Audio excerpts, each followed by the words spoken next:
এরকম নৈসর্গিক পদ্মবিলের সন্ধান পেতে গতকালকে আমরা ছুটেছিলাম অনেক দূর, পাড়ি দিয়েছিলাম প্রায় 40 কিলোমিটার পথ।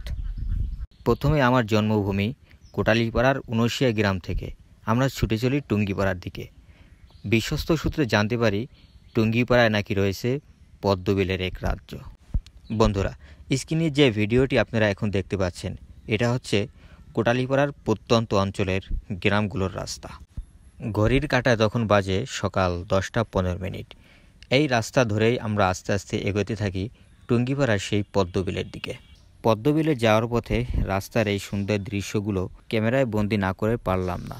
চারপাশে সবুজের সমারোহ, কোলাহল মুক্ত রাস্তা আর হালকা বাতাস যেন মনকে অন্যরকম একটা প্রশান্তি দিচ্ছিল।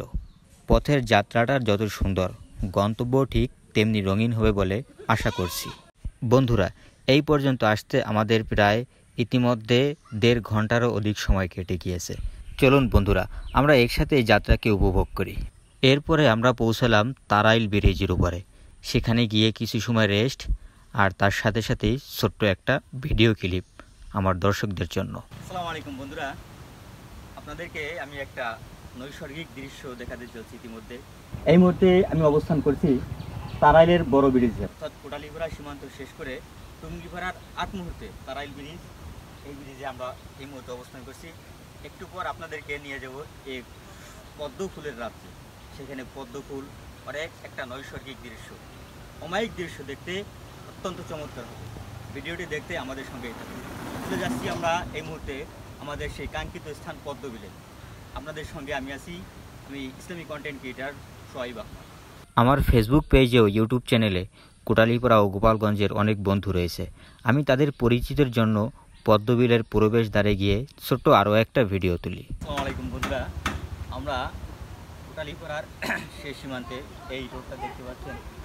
এই রোডটা ধরে আস্তে আস্তে আমরা হেঁটে হাঁটি পা করে আস্তে আস্তে পদ্মবিলের দিকে ঘুরছি।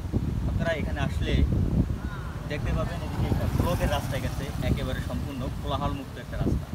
এই রাস্তায় শেষ মাথায় যাইতেই পথে আপনাদের সেই পদ্মবিলের দেখা পাই। তো বন্ধুরা, যাচ্ছি আমরা আস্তে আস্তে সেই দিকে, আমাদের সঙ্গেই থাকি।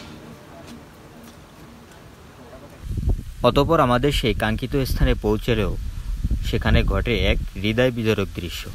সেখানে গিয়ে দেখতে পাই সমস্ত পদ্ম ফুলগুলো নিমিষেই শেষ হয়ে গেছে। এ বিষয়ে স্থানীয়দের কাছে জিজ্ঞাসা করা হলে তারা উত্তর দেয়, মাছ চাষ করার জন্য নতুন প্রজেক্ট তৈরি করা হয়েছে, এজন্য সমস্ত পদ্ম ফুলগুলোকে তুলে ফেলা হয়েছে।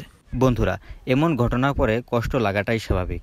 আমার এই কষ্ট দূর হয়ে যাবে যদি আপনারা লাইক বাটনের উপরে একটা ইট ছুঁড়ে মারেন। তবে আমিও হালছাড়া পাত্র নই।